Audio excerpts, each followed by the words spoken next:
আসসালামু আলাইকুম। কেমন আছেন সবাই? চলে এসেছি আরেকটা ভিডিও নিয়ে।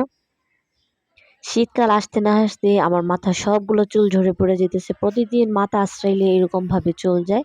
এই তো দুপুরবেলা মাথা আঁচড়াইতেছি দেখি এত চুল যাইতেছে দেখে মনটা খারাপ হয়ে গেছে।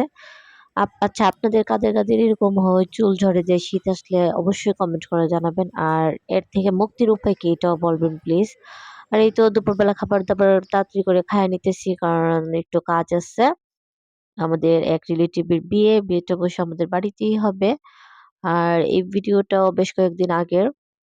তো আমি আসলে নতুন মানে যে ভিডিওগুলা দিতেছি এগুলোর মাঝখানে আসলে এই ভিডিওগুলা দেওয়া হয় নাই। তো ভাবলাম এই ভিডিওটা আপনাদের সাথে শেয়ার করি।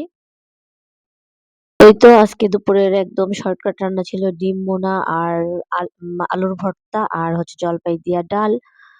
তো তাড়াতাড়ি করে খাওয়া-দাওয়া কইরা তারপরে মানে কাজ করতে বসে যাবো। কাজ বলতে আমি তারপরে আমার জালেরা মিলা যেখানে যাবো গায়ে হলুদে, এই গায়ে হলুদের স্টেজের মধ্যে যে নে যে দেই ফলের এগুলা বানাইতে হবে আমাদেরকে। তো এগুলা বানায় তারপরে রেডি হয়ে আমাদেরকে অনুষ্ঠানে যাইতে হবে।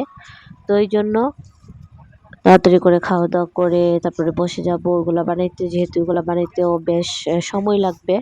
আর এদিকে এই যে আমি যখনই খাই আমার পুচ্চিটা এরকমভাবে আমার কাছে বসে থাকে লক্ষ্মী বাচ্চাটা। আর এই তো যাদের বাসার অনুষ্ঠান এরা এই যে আমাদেরকে সবকিছু দিয়ে গেছে। তো এখন আমরা এগুলো আস্তে করে অনেক সময় লাগছে বানাইতে। এই যে বানানো শেষ। আপনারা দেখে বলবেন সবগুলা কেমন হইছে।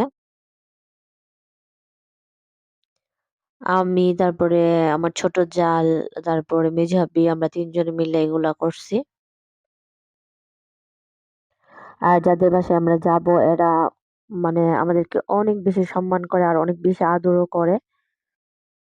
একদম পরিবারের মতোই। আর এই বিয়েটা যার সে হচ্ছে আমাদের বাসার ভাড়াটিয়া।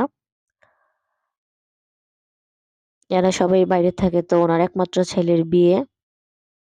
মানে বেশি বড় না একদম ছোট্ট করেই অনুষ্ঠানটা ঘরোয়াভাবেই করবে বাসার ভিতরেই।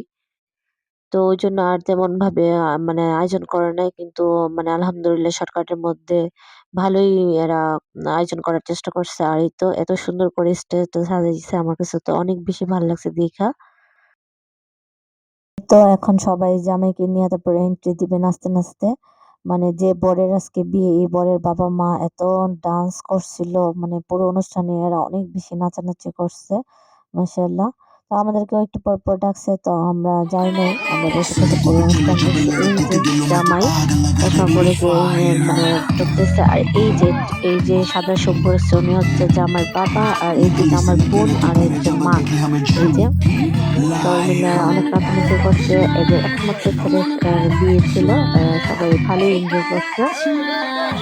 আর এরা পুরো পরিবারই বাইরে থাকে।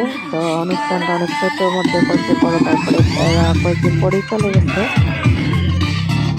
এই তো আর পরদিন তো বিয়ে। তো আমরা বিয়েতে যাব না। বলছিল আমরা ৩ বোঝাতে বরযাত্রী যাই। তো বিয়েটা অনেক দূরে গ্রামে। তো সেজন্য আমরা আর বিয়েতে যাব না। এই তো সবাই একে কইরা তারপরে স্টেজের মধ্যে যেগুলো আমরা বানাইছিলাম ওগুলো নিয়ে আসতেছে। তো ক্যামেরাম্যান সবাইকে লাইন ধরে দাঁড়া করে দিতেছে। একদম সামনে ছোট বাচ্চাদেরকে দিছে আর পিছনে বড়দেরকে দিছে।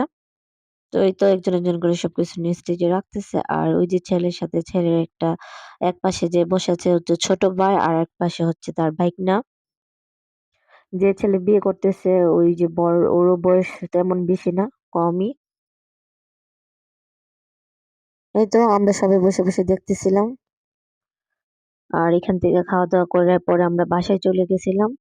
তো বৌভাতের দিন সকালবেলা ঘুম থেকে উইঠা দেখি আমাদের জন্য বোনা খিচুড়ি পাঠাইছে। নাস্তা মানে বিয়েবাড়ির সবার জন্য নাস্তা বানাইছিল বোনা খিচুড়ি। তো আমাদের জন্য পাঠাই দিছে। বোনা খিচুড়ি খাইয়া রেডি হয়ে তারপরে চলে যাব বিয়েতে। আর এই হচ্ছে বউ আর এই যে মেঝো বসে গল্প করতেছি। এটা হচ্ছে যে বর বিয়ে করছে উনার বড় বোন। এই তো এসে উনিও বসে রইছে, আমিও বসে রইছি। আমিও বউকে একটু ভিডিও করে নিলাম। বউটা অনেক কিউট ছিল মাশাআল্লাহ। বয়সও খুব কম ছিল। আর এই তো আমরা পরিবারের সবাই একসাথে বইসা খাবার খাইলাম। এই যে আলাল ভাই দাঁড়ায় রইছে। এই তো সবার খাওয়া-দাওয়া শেষে এখন বাসায় চলে যেতেছি। আর সবাই আমাদেরকে এত আদর করছে। এই তো ছোট্ট একটা ভিডিও আপনাদের সাথে শেয়ার করলাম। কেমন লাগছে অবশ্যই জানাবেন।